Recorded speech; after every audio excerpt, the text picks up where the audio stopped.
Une jeune fille se comportait de manière inhabituelle en présence de son père à la clinique, évitant tout contact visuel et s'agitant nerveusement sur sa chaise. Au début, le personnel pensa qu'il s'agissait simplement d'une anxiété liée à un rendez-vous, mais lorsque le médecin réalisa une échographie, il fixa l'écran avec incrédulité, son calme se transformant rapidement en panique. L'air du début de soirée s'apaisa au-dessus de Santa Rosa, une ville modeste nichée dans le comté de Sonoma, en Californie. Le docteur Evan Lam jeta un coup d'œil à sa montre en sortant précipitamment de la salle d'examen. À 52 ans, il s'était imposé comme un médecin de famille respecté dans la banlieue. Sa clinique indépendante, ouverte quelques années auparavant, fidélisait progressivement sa clientèle. En approchant du poste des infirmières, le docteur Lam lança « Rosa, ceci a été oublié par Madame Hernandez ». Il tendit un étui à lunettes à l'infirmière de garde. Rosa hocha vivement la tête. « Je l'appelle tout de suite », répondit-elle en rangeant soigneusement l'étui dans le tiroir du bureau. Alors que le docteur Lam se retournait pour regagner sa salle d'examen, son regard parcourut la salle d'attente presque vide. Près du coin, un homme trapu en polo bleu était assis à côté d'une jeune fille portant un sweat à capuche rouge. Son visage s'illumina de reconnaissance. Marco, le salua chaleureusement le docteur Lam en s'approchant. Marco Allan, c'est ça? Je ne savais pas que vous veniez aujourd'hui. Marco se leva et lui tendit la main. Docteur Lam, ravi de vous voir. Le docteur Lam sourit, nous sommes voisins, Marco. Vous pouvez m'appeler Evan à la sortie de la clinique. Son attention se porta alors sur la jeune fille, qui gardait les yeux rivés au sol. Et voici Lucia. Je ne crois pas que nous nous soyons vraiment rencontrés, même si je vous ai déjà croisé dans le quartier. Lucia hocha à peine la tête, sans lever les yeux. Nous serons bientôt à vous, le rassura le docteur Lam. Je termine juste quelques formalités administratives. De retour dans sa salle d'examen, le docteur Lam s'installa derrière son bureau, classant méthodiquement les dossiers de son précédent patient. Quelques instants plus tard, Rosa Delgado, son aide-soignante, entra discrètement. Elle commença à désinfecter la table d'examen et le matériel, préparant leur arrivée. À voix basse, Rosa confia, il y a quelque chose d'étrange chez ce père et cette fille, là-bas. Le docteur Lam leva les yeux, intrigué. Que voulez-vous dire? Rosa fronça les sourcils tandis qu'elle essuyait l'échographe. Quand j'ai pris les constantes de la fille, son père ne l'a pas laissé parler, même pas pour donner son nom.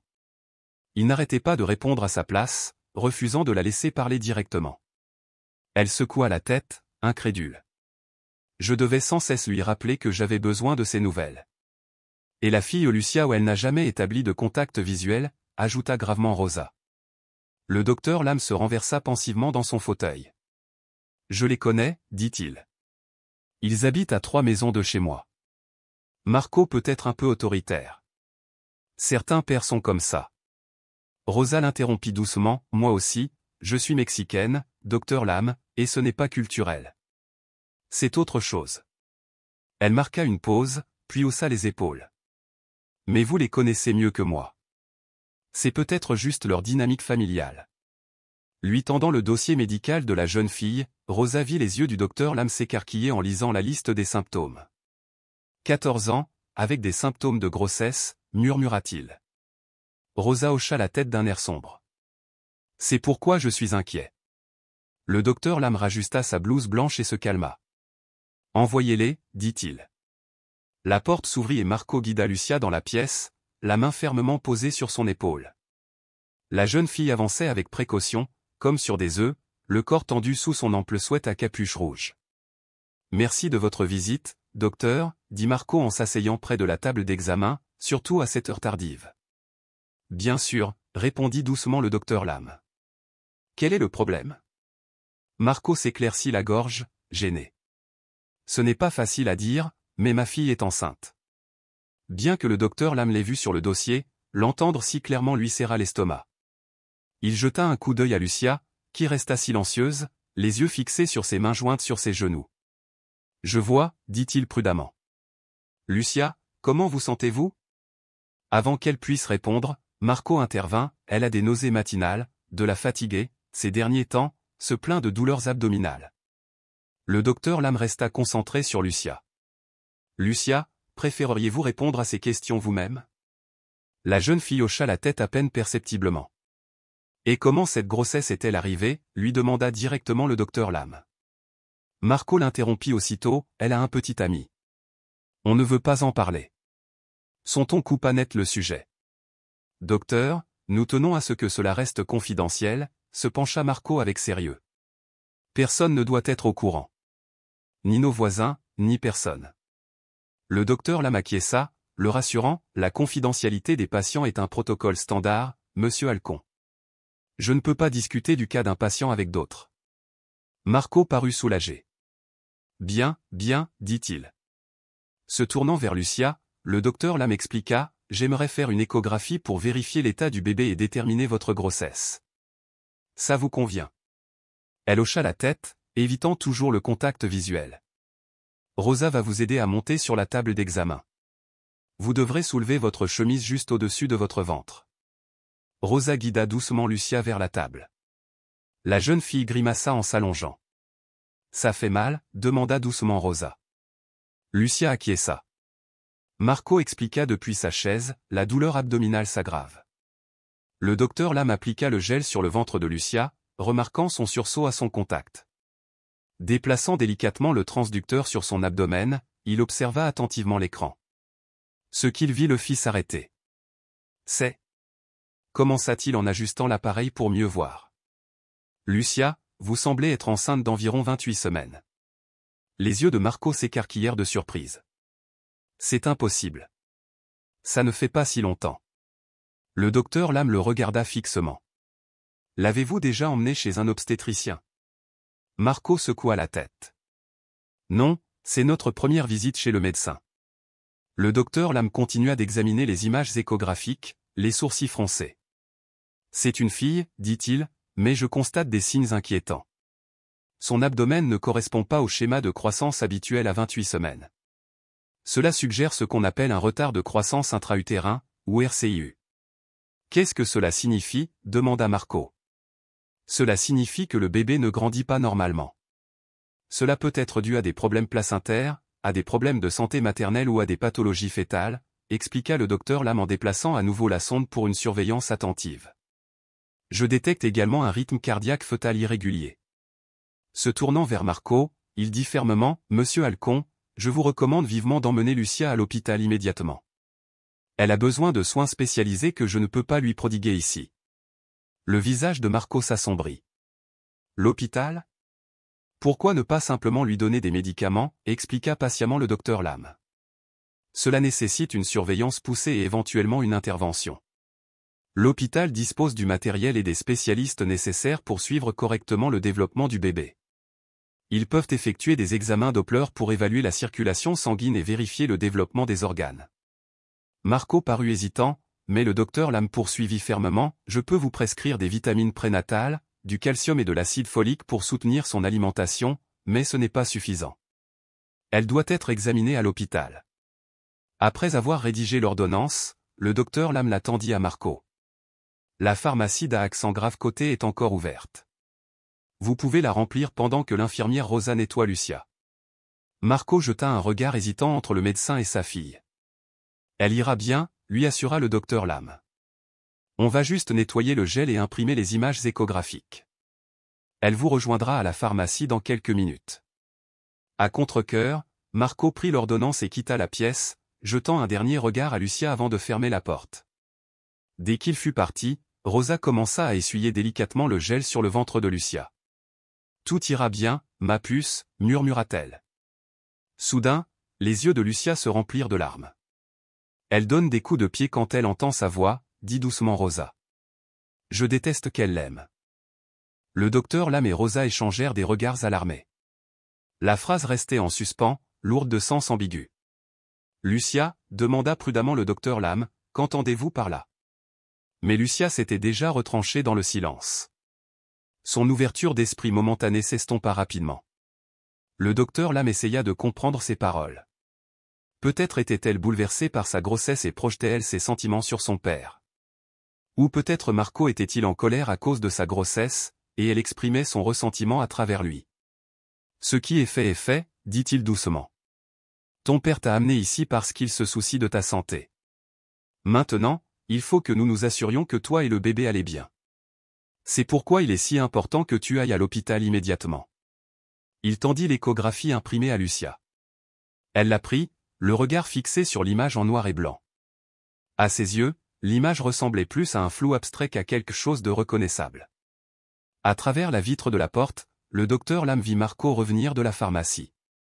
L'instant était perdu. Rosa aida Lucia à se redresser et ils se préparèrent à partir. Le docteur Lam regarda Marco récupérer sa fille, la main fermement posée sur son épaule, tandis qu'il sortait de la clinique. Après le départ de Marco et Lucia, Rosa retourna dans la salle d'examen, le visage troublé, tandis qu'elle rassemblait les derniers résultats d'échographie.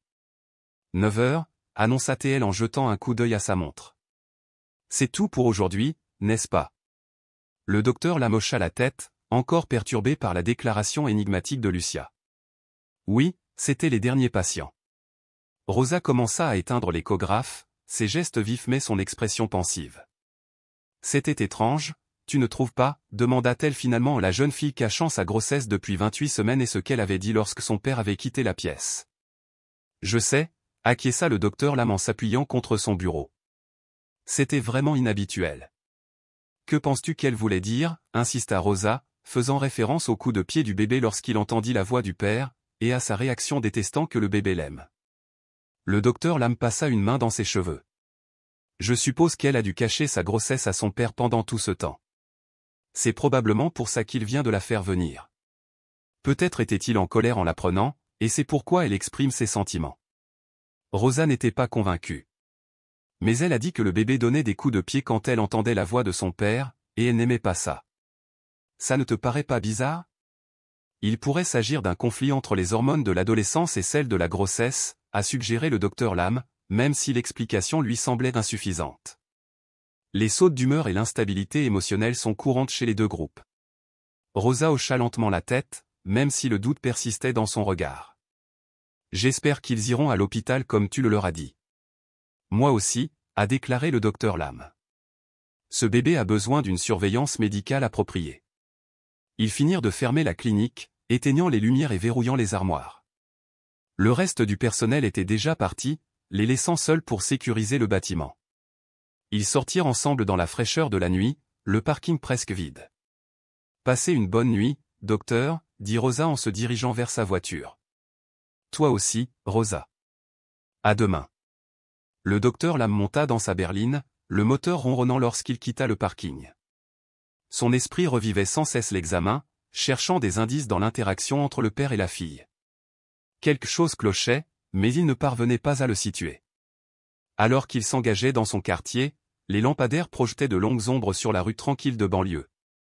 Il ralentit en approchant de la résidence Alcon, à 3 maisons de la sienne. Leur voiture était garée dans l'allée.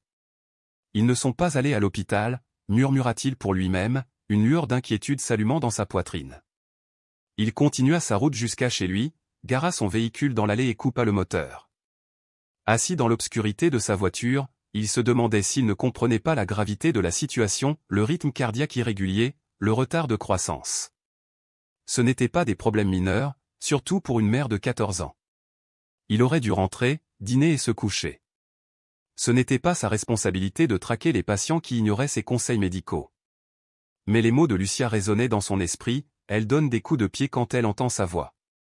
Je déteste qu'elle l'aime. Avec un soupir, le docteur Lam sortit de sa voiture et redescendit la rue jusqu'à la maison des Halcons. Les lumières étaient allumées à l'intérieur, une douce lueur émanant des fenêtres. Il hésita, puis frappa fermement à la porte d'entrée. Au bout d'un moment, la porte s'ouvrit et Marco resta là, la surprise traversant son visage avant de le composer en une expression neutre. Docteur Lam, tout va bien? Je prenais juste de vos nouvelles, docteur, dit Lam d'un ton décontracté.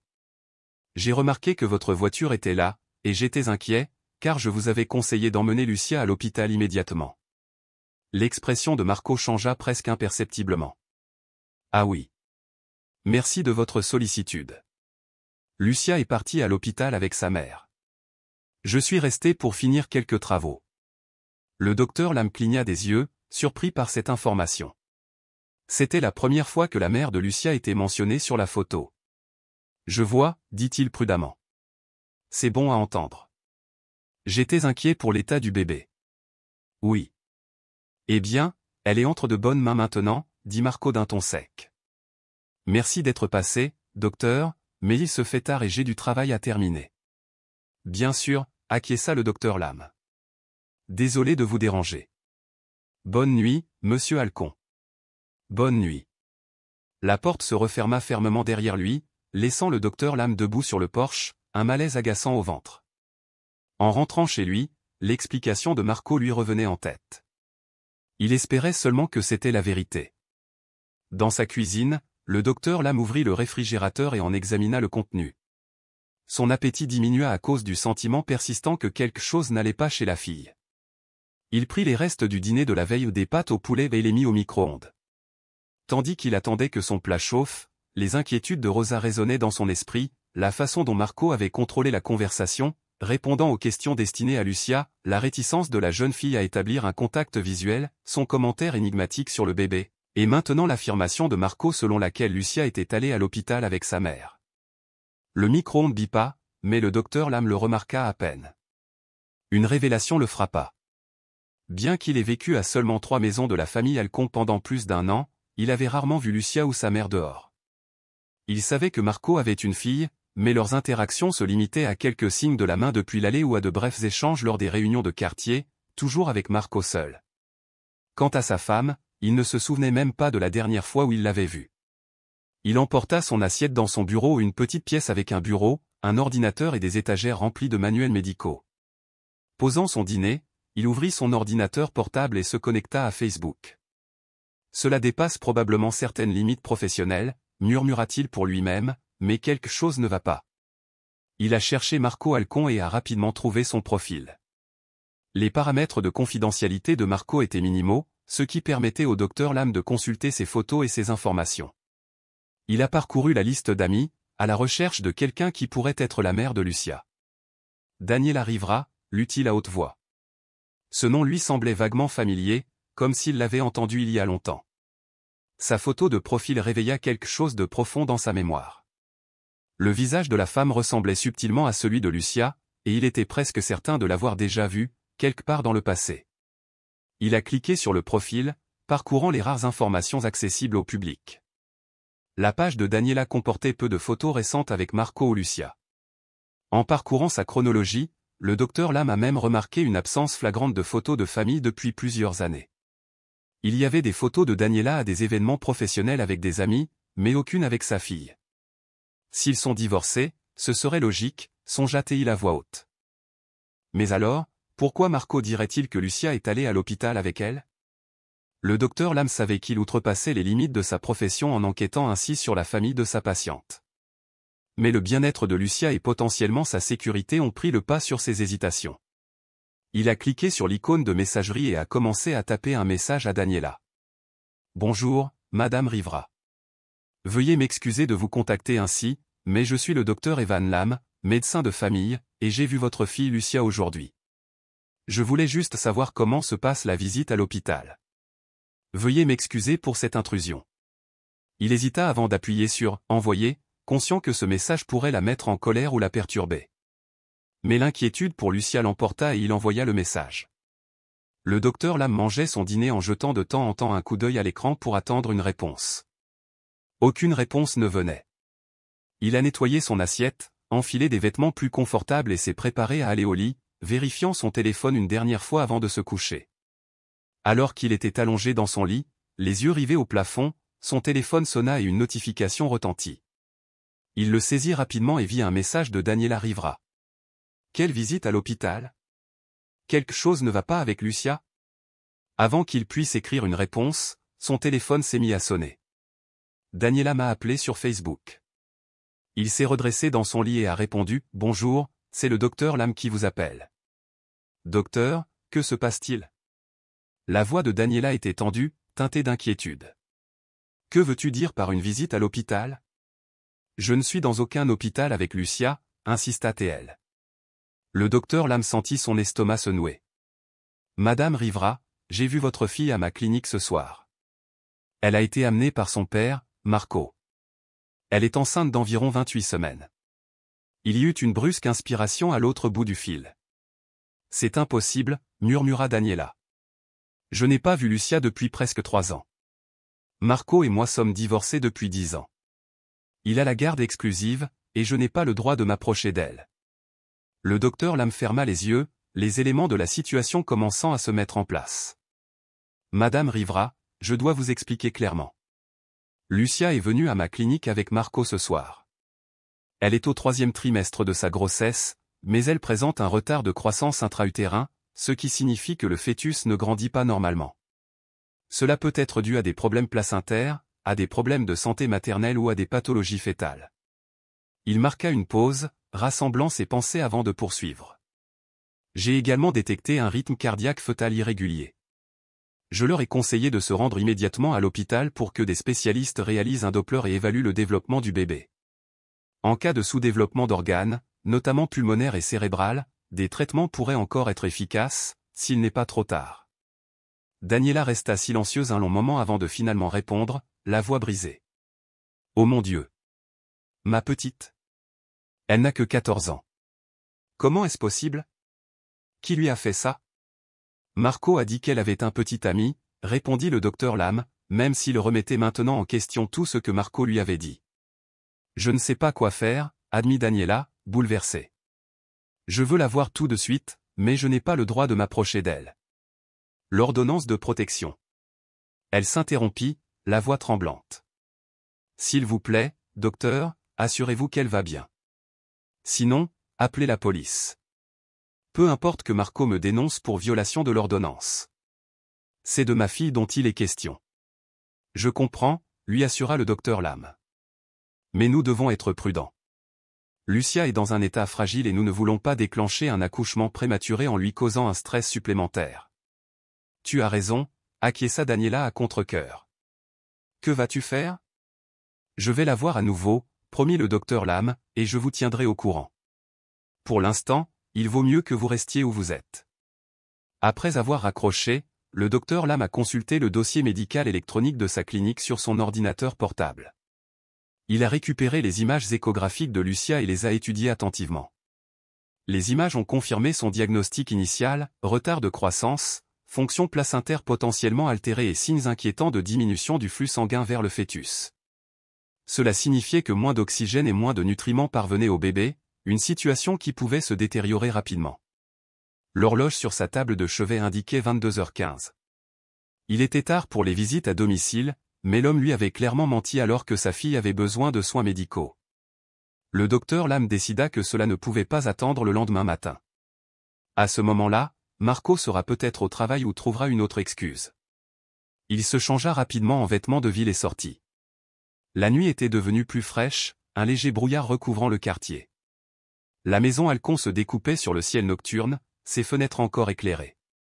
Il s'approcha de la porte d'entrée avec détermination, prêt à confronter Marco au sujet de son mensonge et à insister pour que Lucia reçoive des soins immédiats.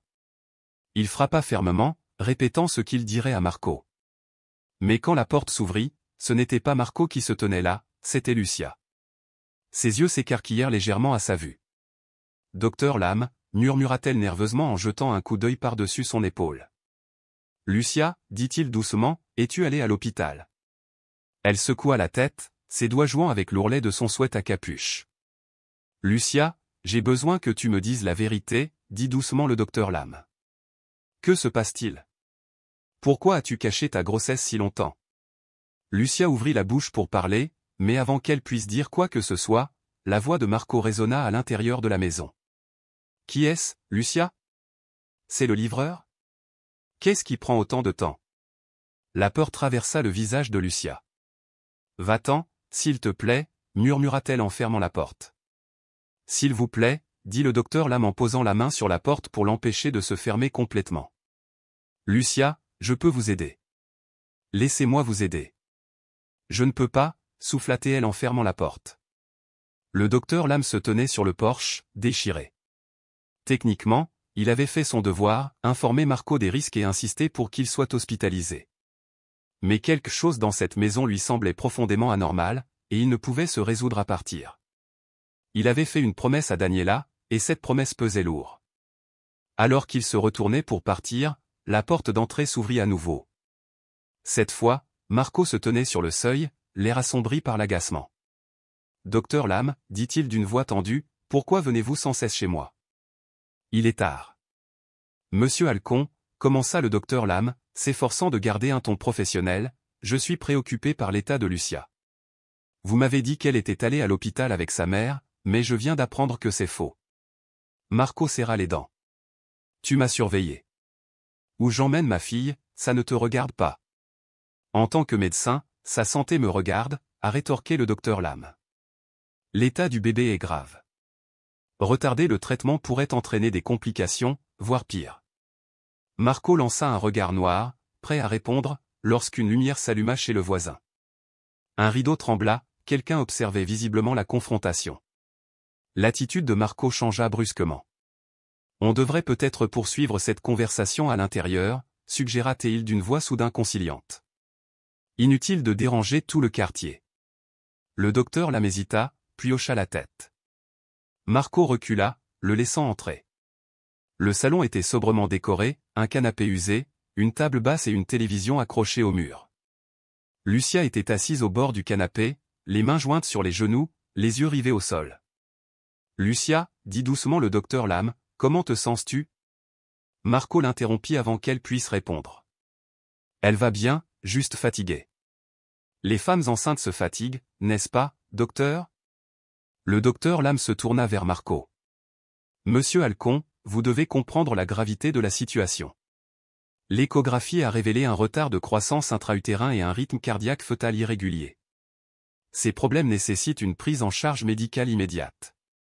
Et on aura cette attention, répondit Marco d'un ton apaisant mais le regard froid. Demain matin, à la première heure. Pourquoi attendre, insista le docteur Lam. Pourquoi pas ce soir? Parce qu'il est tard, fit Marco en désignant l'horloge murale. Lucia a besoin de repos. Elle est épuisée.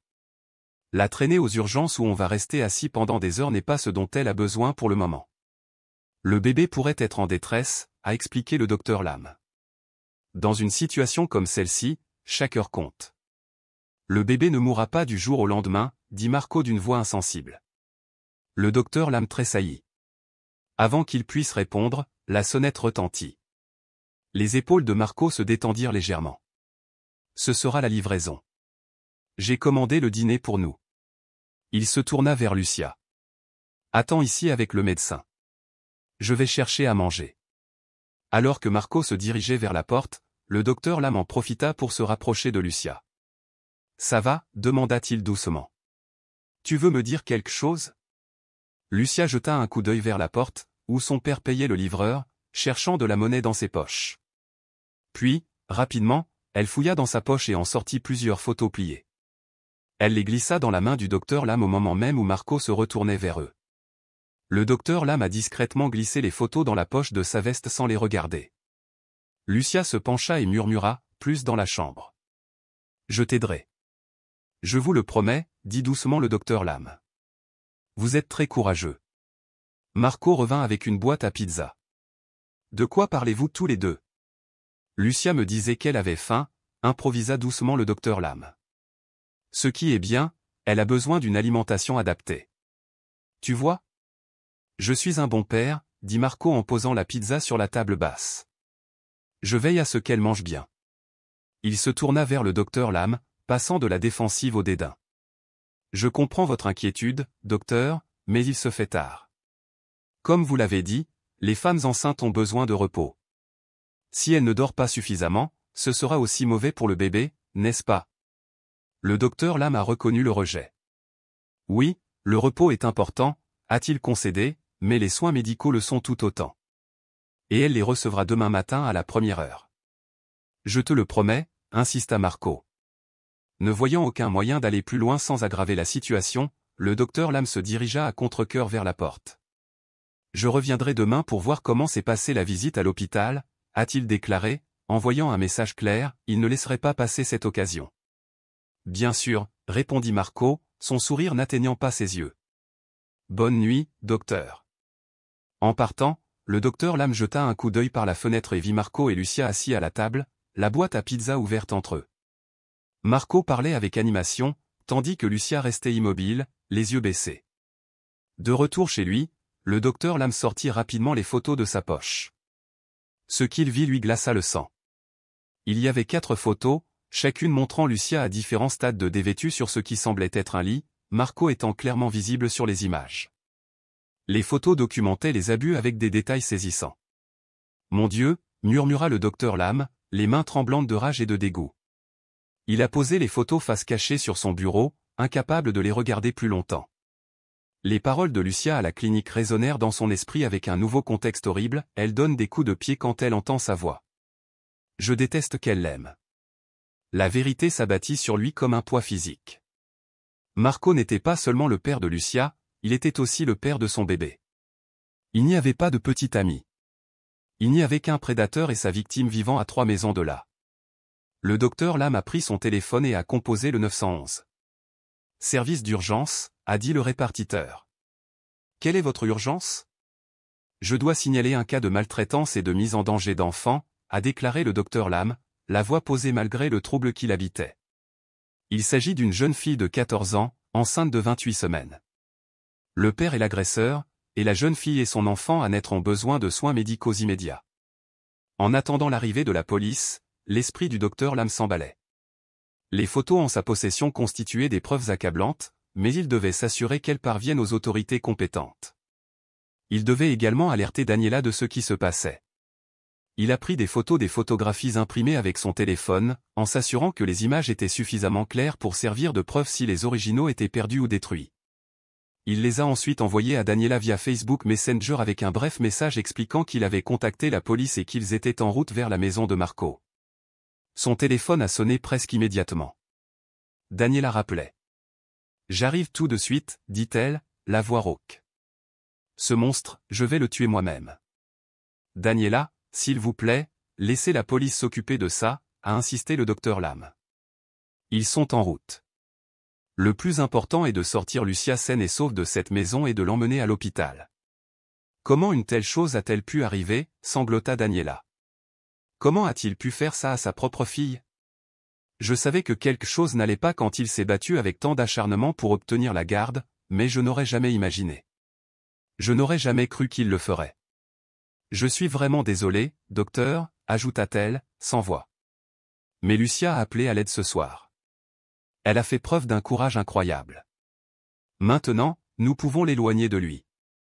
Je viendrai quand même, insista Daniela. Je dois être là pour ma fille. Bien sûr, acquiesça le docteur Lam. Laissez d'abord la police faire son travail. Après avoir raccroché, le docteur Lam arpentait son salon, vérifiant la fenêtre toutes les quelques minutes à la recherche de signes de la police. Cela semblait durer des heures, même si seulement 20 minutes s'étaient écoulées depuis son appel. Finalement, il vit les gyrophares des voitures de police qui s'engageaient dans la rue, se déplaçant lentement sans sirène dans une approche tactique pour éviter d'alerter Marco. Le docteur Lam s'est précipité dehors pour les rencontrer. 3 voitures de police stationnées à une courte distance de la maison Halcon. 6 officiers sont apparus et le docteur Lam s'est approché de celui qui semblait être le responsable. Docteur Evan Lam, se présenta-t-il. C'est moi qui ai appelé. L'officier hocha la tête. Inspecteur Moral, avez-vous des preuves d'abus sexuels? Oui, répondit le docteur Lam en lui tendant les photos. La victime me les a données il y a moins d'1 heure. Elle m'a indiqué qu'il y en avait d'autres dans la maison. Le détective Moral a examiné les photos, son expression se durcissant. Et la fille est enceinte? Oui. 28 semaines. Il y a de sérieux problèmes médicaux pour elle et le bébé. Elle a besoin de soins hospitaliers immédiats. Un autre policier s'est approché. La maison est calme, inspecteur. Les lumières sont toujours allumées à l'intérieur. Très bien, a déclaré le détective Moral, en remettant les photos à un autre officier qui les a placées dans un sac de preuves. Docteur Lam, veuillez patienter ici. Nous allons nous approcher de la maison. Les officiers se sont dirigés vers la résidence Halcon, se positionnant stratégiquement. Le détective Moral et un autre officier se sont rendus à la porte d'entrée tandis que d'autres couvraient les voies d'évacuation potentielles. Le docteur Lam regarda le détective Moral frapper fermement. Aucune réponse. Il frappa à nouveau, plus fort cette fois, annonçant la présence de la police. Toujours rien. Les officiers échangèrent des regards. Le détective Moral a parlé dans sa radio et quelques instants plus tard, les agents à l'arrière de la maison ont confirmé qu'ils pouvaient voir du mouvement à l'intérieur mais que personne ne s'approchait de la porte. Après plusieurs tentatives supplémentaires, le détective Moral a pris une décision. « On y va », annonça-t-il. « Il y a peut-être un mineur en danger à l'intérieur. » Un officier a avancé un bélier.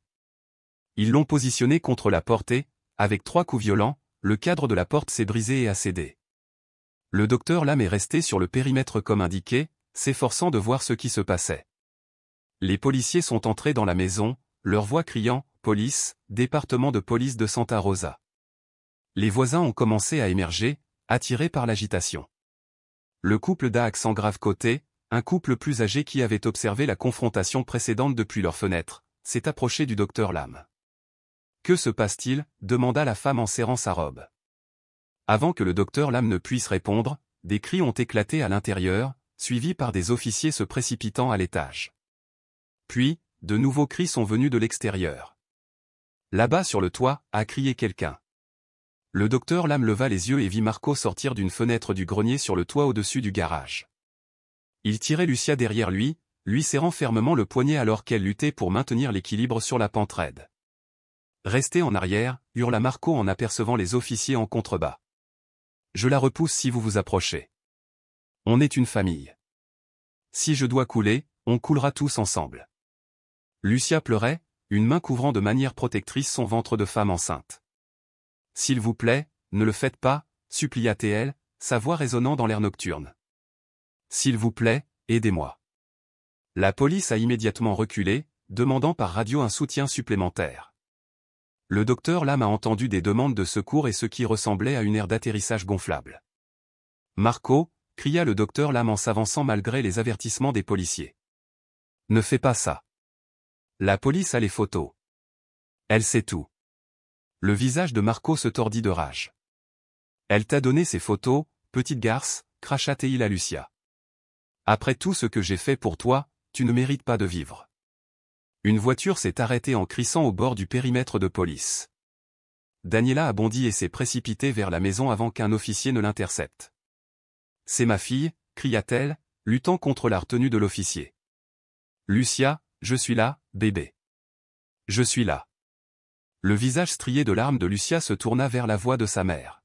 « Maman. » Cette distraction momentanée a suffi à Marco pour attirer Lucia plus près du bord du toit. Les officiers en dessous avaient déployé un grand coussin de sécurité gonflable, le positionnant sous eux. Marco a lancé l'inspecteur Moral dans un mégaphone, ici l'inspecteur Moral de la police de Santa Rosa. Libérez la fille et rendez-vous. Vous n'avez nulle part où aller. Le docteur Lam pouvait voir les agents se positionner à la fenêtre du grenier, prêts à appréhender Marco par derrière. Marco les a vus aussi. « Reste en arrière » cria-t-il en tirant Lucia plus près du bord. « Je sauterai avec elle s'il le faut. » Daniela s'est libérée de l'officier qui la retenait. « S'il te plaît, Marco. C'est notre fille. Ne lui fais pas de mal. Elle est à moi. » Marco grogna, « Tu ne l'as jamais méritée. Tu n'as jamais mérité ni l'un ni l'autre. » À ce moment-là, le docteur Lam réalisa avec horreur que Marco considérait Lucia et son enfant à n'être comme des possessions, des choses à contrôler ou à détruire. Les agents postés à la lucarne commencèrent à sortir sur le toit. Marco, voyant sa voie de fuite bloquée et les autorités se rapprochant, prit une décision désespérée. « Non » cria le docteur Lam, mais il était trop tard. Sans hésiter, Marco poussa Lucia du toit.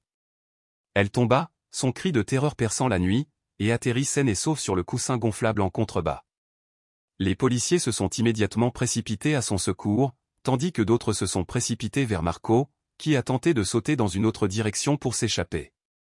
Il n'est pas allé bien loin. 2 policiers l'ont plaqué en plein vol, le projetant sur le toit avec une telle force qu'il a perdu le souffle. Ils l'ont rapidement menotté et ont commencé à le faire descendre, bien qu'avec beaucoup moins de douceur qu'avec Lucia. Le docteur Lam se précipita vers Lucia, allongée sur le coussin de sécurité, tandis que les ambulanciers vérifiaient déjà ses signes vitaux. « Je suis son médecin » expliqua-t-il en s'agenouillant à côté d'elle.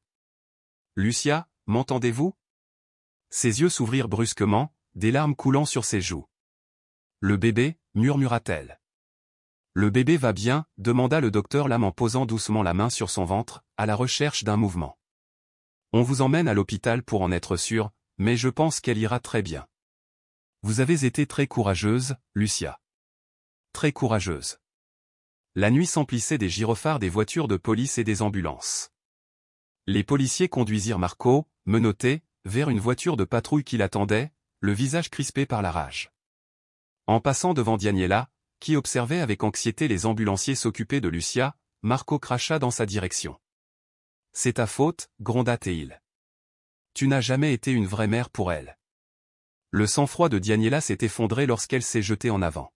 « Espèce de monstre. Ce que tu as fait à notre fille, tu n'es pas humaine. » Un officier s'est interposé entre eux, guidant Daniela pendant que ses collègues poussaient Marco vers la voiture de police. Il devrait croupir en prison pour toujours, sanglota Daniela tandis que le docteur Lam s'approchait d'elle. J'ai toujours su qu'il avait un problème, mais... Vous ne pouviez pas le savoir, dit doucement le docteur Lam. Les prédateurs comme Marco sont passés maîtres dans l'art de dissimuler leur véritable nature. Les ambulanciers ont stabilisé Lucia sur un brancard, se préparant à la charger dans l'ambulance. Le docteur Lam a guidé Daniela vers eux. Elle a besoin de vous maintenant, a-t-il dit. Concentrez-vous sur Lucia, pas sur lui. Daniela a hoché la tête, essuyant ses larmes en s'approchant du brancard. Quand Lucia vit sa mère, de nouvelles larmes lui montèrent aux yeux. « Maman » murmura-t-elle en tendant une main tremblante. « Tu m'as manqué » dit doucement Daniela en prenant la main de sa fille et en l'embrassant tandis que des larmes coulaient sur son visage. « Tu m'as tellement manqué aussi, ma puce. Je suis là maintenant, et je ne te quitterai plus jamais. » Le docteur Lam s'est approché du secouriste en chef. « Je suis son médecin. J'aimerais vous accompagner à l'hôpital, si vous le souhaitez. » L'ambulancier hocha la tête. « Votre avis sur son état nous serait précieux, docteur. » Alors qu'il chargeait Lucia dans l'ambulance, l'inspecteur moral s'est approché du docteur Lam. « Docteur, nous devrons vous parler à l'hôpital. »« Et vous aussi, madame » ajouta-t-il à Daniela. « Mais pour l'instant, allez avec votre fille. On vous retrouve là-bas. » Daniela monta dans l'ambulance aux côtés de Lucia, sans jamais lâcher sa main. Le docteur Lam la suivit, assis en face d'elle, tandis que les ambulanciers continuaient de surveiller les signes vitaux de Lucia. Dans l'ambulance, le docteur Lam a utilisé son stéthoscope pour écouter le cœur du bébé. Le rythme cardiaque est encore irrégulier, mais fort, a-t-il expliqué à Lucia. La chute ne semble pas avoir causé de traumatisme immédiat, mais l'hôpital procédera à un examen plus approfondi. L'ambulance filait à toute vitesse dans les rues calmes de Santa Rosa, sirène hurlante. Le docteur Lam regardait Daniela caresser les cheveux de Lucia en murmurant de douces paroles rassurantes. Malgré des années de séparation, leur lien restait intact, témoignant de la résilience des liens familiaux, même face à des interférences monstrueuses. Ils arrivèrent à l'hôpital où une équipe d'urgences obstétricales les attendait. Le docteur Lam expliqua brièvement la situation au médecin traitant, le docteur Elena Vasquez, spécialiste des grossesses à risque. 28 semaines avec un RCIU et une arythmie fœtale, a-t-il résumé tandis qu'ils emmenaient Lucia en salle d'examen. Et un traumatisme potentiel dû à la chute, même si elle a atterri sur un coussin gonflable. Le docteur Vasquez hocha la tête. On s'en occupe. Docteur Lam, merci pour votre intervention rapide ce soir. Alors que l'équipe médicale commençait son travail, le docteur Lam rejoignit Daniela dans la salle d'attente. L'inspecteur moral arriva peu après, accompagné d'un autre agent et d'une femme qui se présenta comme Rebecca Miller, des services de protection de l'enfance. Nous devons comprendre exactement ce qui s'est passé ce soir, commença l'inspecteur moral. Docteur Lam, veuillez reprendre depuis le début. Le docteur Lam a raconté les événements de la soirée, de la visite de Lucia à sa clinique à ses inquiétudes grandissantes, jusqu'à la découverte de la vérité grâce aux photos. Marco prétendait que le père du bébé était son petit ami, a-t-il expliqué. Mais le commentaire de Lucia à la clinique concernant les coups de pied du bébé lorsqu'elle a entendu sa voix prend aujourd'hui une tournure terrifiante. L'inspecteur moral hocha la tête d'un air sombre. Nous avons trouvé une pièce cachée au sous-sol, comme vous le soupçonniez d'après ce que Lucia vous a dit. Il semble que ce soit là que la plupart des abus ont eu lieu. Il y avait des caméras, du matériel d'enregistrement et d'autres objets. Daniela se couvrit la bouche, étouffant un sanglot. Sa chambre contenait des centaines de photos de Lucia, poursuivit l'inspecteur, certaines datant de plusieurs années. Cela dure depuis longtemps. Comment cela a-t-il pu arriver, demanda Daniela, la voix brisée. Comment est-ce que personne n'a pu le remarquer? Les prédateurs comme Marco sont passés maîtres dans l'art de l'isolement et de la manipulation, a expliqué Madame Miller des services de protection de l'enfance. Ils coupent progressivement les liens de leurs victimes avec leur réseau de soutien, amis, famille, et même école. Nous aurons une idée plus précise de la situation lorsque Lucia pourra faire sa déclaration. L'inspecteur moral se tourna vers Daniela. Mademoiselle Rivera, nous devons comprendre comment Marco a obtenu la garde de Lucia. Cela pourrait nous aider à constituer un dossier plus solide contre lui. Daniela s'essuya les yeux, l'air peiné. Je ne suis pas fier de ce qui s'est passé. Après notre divorce avec Marco, il y a 10 ans, j'étais une mère célibataire qui travaillait de nuit dans un casino. Nous avions des difficultés financières. Elle prit une profonde inspiration avant de poursuivre. J'ai commencé à fréquenter des parties de poker clandestines, pensant pouvoir optimiser mes revenus et offrir une vie meilleure à Lucia, mais cela a vite dégénéré en addiction. Un soir, la maison a été perquisitionnée, et c'est là que la police a découvert que j'avais laissé Lucia, alors âgée de 7 ans, seule à la maison. Des larmes coulaient sur son visage. Marco a saisi l'occasion. Il s'est présenté comme un parent stable et responsable. Le tribunal lui a accordé la garde, et je n'ai eu droit qu'à des visites surveillées. Puis il a déménagé à Santa Rosa et a obtenu une ordonnance restrictive, affirmant que j'étais instable et que j'avais une mauvaise influence sur Lucia. Il l'a systématiquement isolée. Madame Miller hocha la tête. C'est une tactique courante. J'ai passé les 3 dernières années à reconstruire ma vie et à emménager dans ce quartier, a déclaré Daniela. J'ai maintenant un emploi stable et un appartement avec une 2e chambre prêt pour Lucia. J'ai économisé tout mon argent pour me battre à nouveau pour la garde de mon enfant, mais Marco a déjoué toutes mes tentatives pour la joindre. Le docteur Vasquez sortit de la salle d'examen avant que quiconque puisse répondre. Tous se tournèrent vers elle, impatients. L'état de Lucia est stable, a-t-elle indiqué. Le rythme cardiaque du bébé reste irrégulier, mais nous avons commencé un traitement pour l'améliorer. Nous avons également commencé des injections de stéroïdes pour accélérer la maturation pulmonaire fœtale, ce qui est crucial en cas de RCIU. Elle souffre de malnutrition sévère et présente des signes de stress et de traumatisme à long terme, mais elle devrait se rétablir physiquement. Et le bébé, demanda Diana. Nous surveillons la situation de près, a répondu le docteur Vasquez. Les prochaines 48 heures seront cruciales. La chute ne semble pas avoir provoqué de décollement placentaire, ce qui est une bonne nouvelle, mais les pathologies préexistantes, retard de croissance et irrégularité cardiaque restent préoccupantes. Pouvons-nous la voir, demanda le docteur Lam. Le docteur Vasquez hocha la tête. Elle demande sa mère, et vous aussi, docteur Lam. Elle dit que vous lui avez sauvé la vie. La chambre d'hôpital était faiblement éclairée. Le bip continu des moniteurs créait un rythme rythmique. Lucia était allongée sur des oreillers, une perfusion dans le bras et des moniteurs fœtaux fixés sur son ventre gonflé. Malgré tout ce qu'elle avait enduré, quelque chose avait changé en elle maintenant, une étincelle dans ses yeux qui n'était pas là auparavant. Le poids de son secret avait été levé. Daniela s'approcha du chevet de sa fille, hésitante, comme si elle craignait que Lucia ne disparaisse. « Lucia » murmura-t-elle doucement en lui prenant la main. « Ma belle et courageuse fille. » Les yeux de Lucia se remplirent de larmes. « Maman » dit-elle d'une voix plus forte que tout à l'heure. « Tu es revenue me chercher. » « Je n'ai jamais cessé d'essayer de revenir » lui assura Daniela en se perchant prudemment au bord du lit. « Ton père a rendu cela impossible, mais c'est fini maintenant.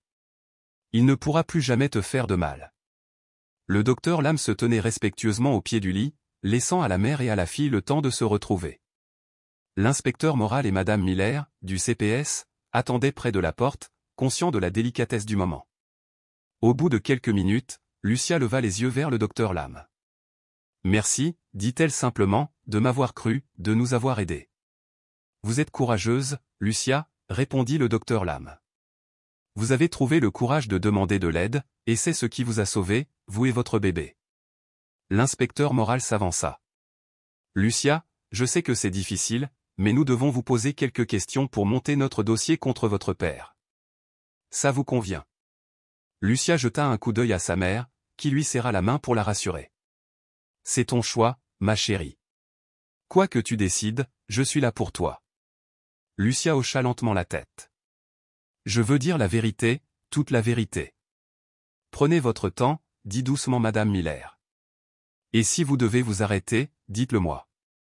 Lucia prit une profonde inspiration et commença à parler, sa voix gagnant en force à mesure qu'elle continuait. Il n'y a jamais eu de petit ami, confirma-t-elle ce qu'il soupçonnait déjà. Mon père, c'est aussi le père de mon bébé. Elle raconta comment Marco avait commencé à la maltraiter peu après avoir obtenu la garde exclusive. Comment il m'a systématiquement isolé du monde extérieur. Il m'a retiré de l'école en me disant qu'il me ferait l'école à la maison, mais il n'y avait jamais de véritable cours, juste assez pour que je puisse répondre à des questions simples si on me les posait. Les violences se sont intensifiées au fil des ans. Dès que quelqu'un venait à la maison, il m'enfermait au sous-sol. Il y a une pièce cachée qu'il a construite. C'est là que la plupart des événements se sont produits. Le docteur Lam pensa aux preuves que la police avait trouvées dans cette pièce du sous-sol et ressentit une vague de nausée. Quand je suis tombée enceinte, poursuit Lucia, il était d'abord en colère. Il a parlé de me forcer à avorter, mais il a changé d'avis. Il est devenu protecteur envers le bébé. Il a dit qu'il était à nous. Elle frissonna à se souvenir. Le bébé a commencé à donner des coups de pied il y a quelques mois. J'ai remarqué qu'elle donnait des coups de pied dès qu'elle entendait sa voix. Ça me rendait malade. Je détestais qu'elle lui réponde. Lucia posa une main protectrice sur son ventre. Mais ce n'est pas sa faute. Elle est innocente dans tout ça. Bien sûr qu'elle l'est, lui assura Daniela. J'ai commencé à me sentir très mal il y a environ 2 semaines, explique Lucia. J'avais de fortes douleurs à l'estomac et des vertiges. Au début, il n'y prêtait pas attention, mais comme j'avais du mal à sortir du lit, il m'a finalement emmené chez un médecin. C'est alors que nous sommes allés à la clinique du docteur Lam. L'inspecteur moral hocha la tête et prit des notes. Les photos que vous avez données au docteur Lam, comment avez-vous réussi à les obtenir? Mon père prenait tout le temps des photos, dit-elle doucement. Il les gardait dans une boîte dans son placard. J'en ai pris quelques-unes en cachette pendant qu'il prenait sa douche ce soir, avant notre départ pour la clinique, sachant qu'il serait absent pour nous y emmener. Cela faisait très longtemps qu'il ne m'avait pas laissé sortir. Je ne savais pas quoi faire des photos, ni à qui faire confiance, mais quand le docteur Lam est venu chez nous, je me suis dit qu'il pourrait peut-être m'aider. Vous avez fait exactement ce qu'il fallait, lui a assuré le docteur Lam. Le docteur Vasquez est retourné voir Lucia et évaluer les bandelettes de surveillance fœtale. Le médicament semble soulager les irrégularités cardiaques, a-t-elle indiqué. Et vos signes vitaux se stabilisent, Lucia. C'est une excellente nouvelle. Que se passe-t-il maintenant, demanda Lucia en regardant les adultes présents dans la pièce. Madame Miller s'est avancée. Vous resterez à l'hôpital jusqu'à ce que votre sortie soit autorisée. Ensuite, nous déterminerons les meilleures conditions de vie pour vous et votre bébé. Elle rentre à la maison avec moi, dit fermement Daniela. Je m'y suis préparé depuis des années. J'ai une chambre pour elle, des économies pour ses soins au tout. Madame Miller hocha la tête. Vu les circonstances, cela me semble le placement le plus approprié. Nous devrons procéder à une évaluation du domicile, mais tant que tout est en ordre, je ne vois aucun problème à ce que Lucia soit confiée à vos soins. Et mon père, demanda Lucia avec hésitation. Il est en garde à vue, lui assura l'inspecteur moral. Compte tenu des preuves que nous avons recueillies, les photos, la pièce secrète, votre témoignage, il sera accusé de multiples crimes, maltraitance infantile, agression sexuelle, inceste, mise en danger d'enfants, et bien d'autres. Il ne sortira pas de prison avant très longtemps. Lucia hocha la tête, un mélange de soulagement, de tristesse et de sentiment de résignation traversant son visage. Et le bébé, demanda-t-elle en se tournant vers le docteur Vasquez. Est-ce qu'elle va bien? Nous faisons tout notre possible, a promis le docteur Vasquez. Les prochaines semaines seront cruciales. Nous allons poursuivre les injections de stéroïdes pour favoriser le développement de ses poumons, surveiller étroitement son cœur et nous concentrer sur l'amélioration de votre alimentation pour lui donner toutes les chances de guérison possibles. Je veux la garder, dit doucement Lucia, surprenant tout le monde. Je sais que je suis jeune, mais elle n'est pas responsable de la façon dont elle est venue au monde. Je ne veux pas qu'elle souffre pour ce qu'il a fait. Daniela serra la main de sa fille. Nous l'élèverons ensemble, promit-elle. Toi, moi et ta fille. Elle sera toujours aimée et protégée. Alors que la nuit tombait, l'inspecteur moral et madame Miller partirent, promettant de revenir le lendemain. Le docteur Vasquez termina son examen et partit examiner d'autres patients. Daniela s'installa dans le fauteuil près du lit de Lucia, refusant de quitter sa fille, même un instant. Le docteur Lam se préparait également à partir, ses devoirs professionnels remplimaient son cœur encore lourd du poids de tout ce dont il avait été témoin. « Docteur Lam » appela Lucia en arrivant à la porte. « Merci de votre écoute, d'avoir vu que quelque chose n'allait pas. » Il se tourna vers elle, frappé par la résilience de son jeune visage. « Je suis content d'avoir pu aider. »« Tu as fait plus qu'aider, » dit Daniela. « Tu les as sauvés tous les deux alors que tout le monde détournait le regard. » Alors que le docteur Lam rentrait chez lui au petit matin, les rues de Santa Rosa étaient calmes et désertes.